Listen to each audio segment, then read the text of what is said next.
2025 is your year to stop telling yourself that you're going to accomplish 26 goals before 2026. Instead, let's start focusing on what truly matters to you. In this video, I'm going to teach you how to use psychology and self-reflection to determine the best goals for 2025. These are goals that allow you to address your deepest needs, allow you to pour time and energy into a variety of your life roles, and are also consistent with your personal values. If we haven't met before, hi, I'm Dr. Jamie. I'm a licensed clinical psychologist who has worked as a behavioral scientist for over 10 years, focusing on human performance and optimization. In this video, I'm going to walk you through a process so that you can identify which goals you should be prioritizing for 2025. And here's a little hint, it's not everything that you think you want to do. Let's start with our first strategy to ensure that you're making the best choices when it comes to identifying goals for 2025. We'll be starting with a needs-based strategy. The needs-based strategy is based on a concept that humans have a pyramid of needs. This is often called Maslow's hierarchy of needs because psychologist Abraham Maslow proposed this theory of human motivation back in 1943. We've been studying it in Psychology 101 classes ever since then. This theory explains human motivation as a series of levels in a pyramid. Each level represents a set of needs, and the idea is that individuals must satisfy lower needs before progressing to higher levels. It's a helpful framework for us because it helps us understand how people prioritize their goals and actions. This is worth taking a 2-minute nerd break, so let me walk you through the levels of this pyramid. Starting at the very bottom, this is the foundation. Those are those basic survival needs such as food, water, shelter, air, sleep. Without meeting these needs, it's difficult for humans to focus on anything else, which is why these needs form the foundation of the pyramid. The next layer is safety needs. The theory here is that once your physiological needs are met, individuals seek safety and security in their environment. This could be physical security as well as financial security. And in this level, people need to make sure that they're physically secure before they start focusing on things like personal growth or interpersonal relationships. Level 3 is needs related to belongingness and being loved. These are basic human social needs, including the desire for connection, relationships, and acceptance by others. Since we've evolved to be social creatures, this is really essential to our feeling of well-being. As we're getting toward the top of the pyramid, level 4 are the needs related to personal esteem. This level focuses on self-esteem and recognition, including our desire for respect, status, and achievement. Now, there are multiple theories on how we potentially evolved to really need to feel like we were important within our group, mostly around feelings of how beneficial it would be for us in terms of our safety and survival,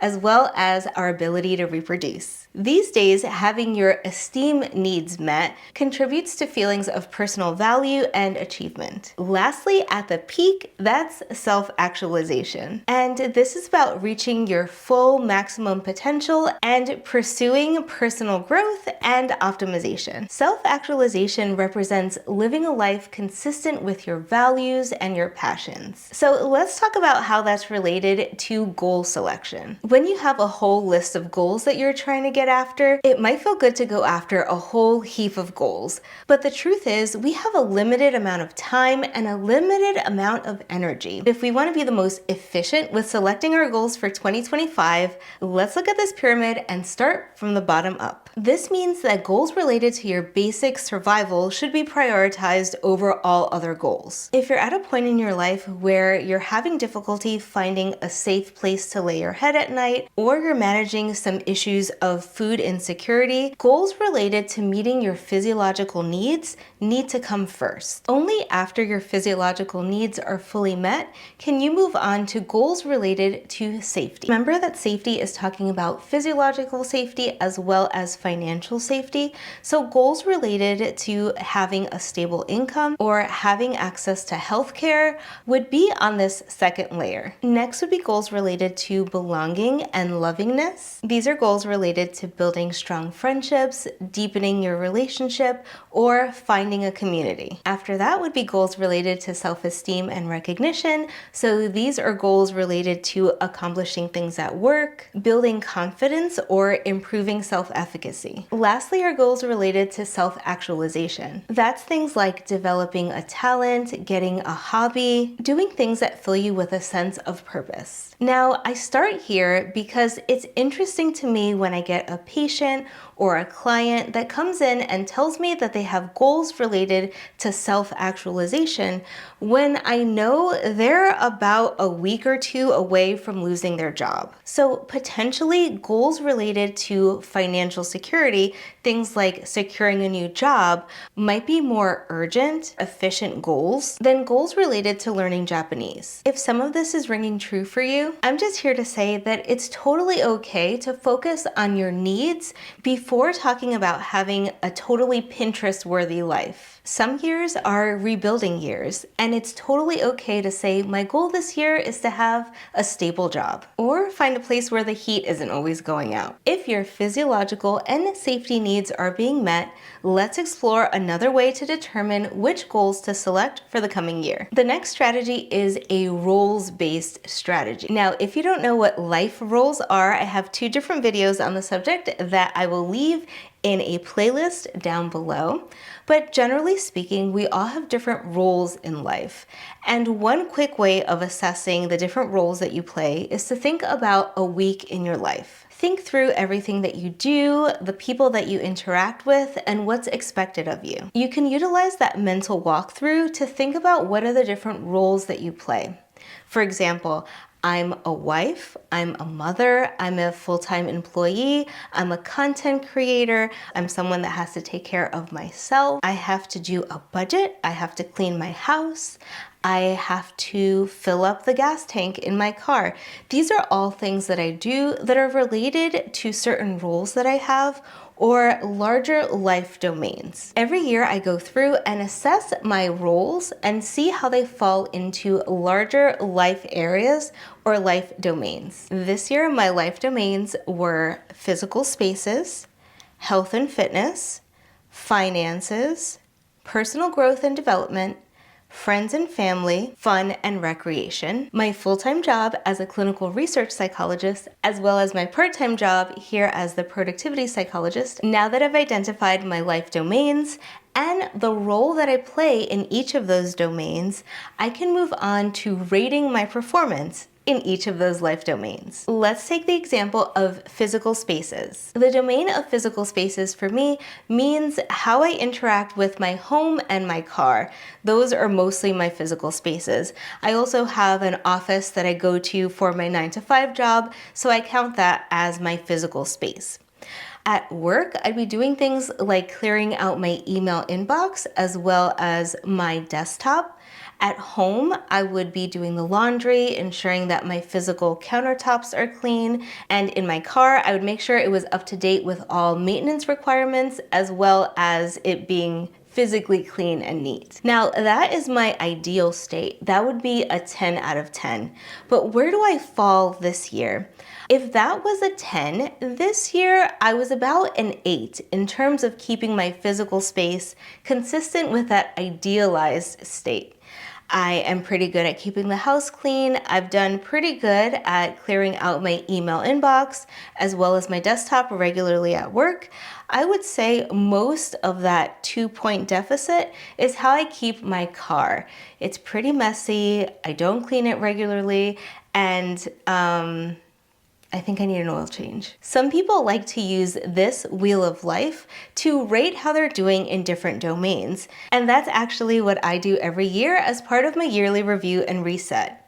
If you want to check out my life domains and how I rated myself last year, you can check out this video up above. And if you're interested in checking out my annual review for 2024, consider hitting that subscribe button. So using this wheel of life, I'd fill in an 8 out of 10 steps for this domain of physical spaces. Now I'm going to do the same for the domain of health and fitness. I'm going to start off with my idealized state that's defining what a perfect 10 looks like. Then I'm going to compare that to how I'm currently doing in this domain of health and fitness. I'm going to go through and rate all of my domains, and I'll see you on the other side.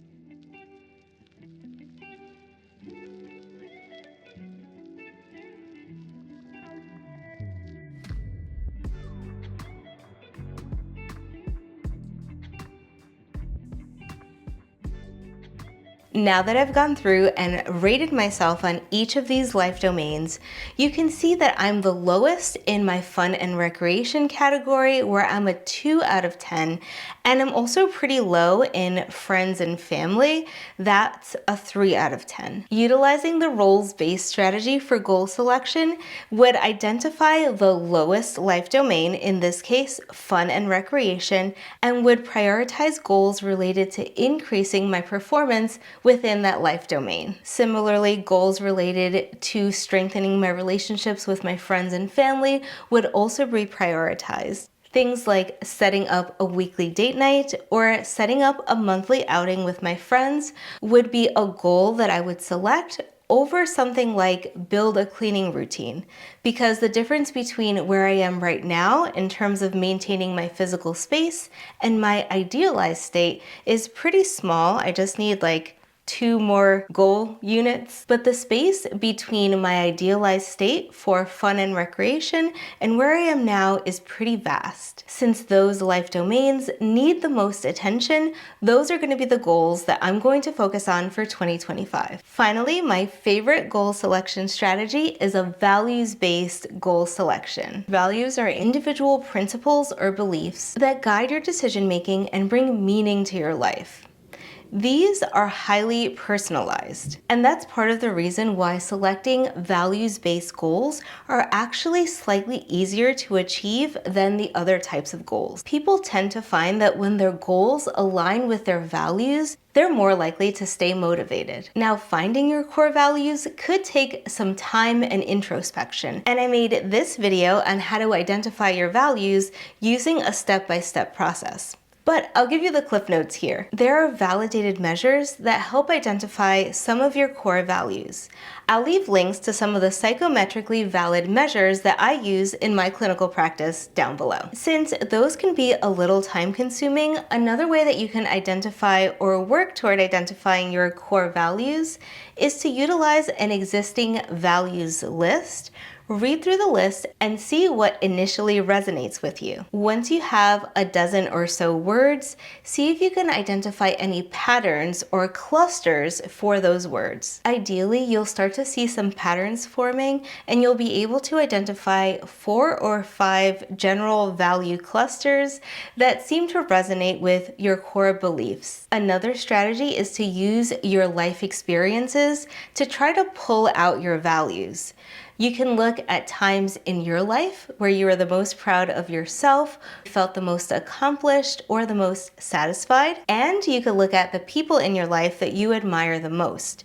Think about what qualities about them cause you to have such admiration of them. Again, here we're looking for patterns in things that you value in people and experiences. Once you have your values list and you have the list of all of your potential goals, identify which of those goals are most consistent with things that you value. For example, my list of values identifies that I find things like beauty and aesthetics important. So selecting a goal like 5-minute cleanups or regular weekly deep cleans is consistent with my value of liking things to be tidy and neat. As you can see, depending on the goal selection strategy that you utilize, you might identify different goals that you want to pursue for 2025. But before you move on to your goals for 2025, it's super important to close out 2024 with a thorough annual review. If you're interested in learning how to do that, as well as a free Notion template that'll walk you through that process, check out this video right here.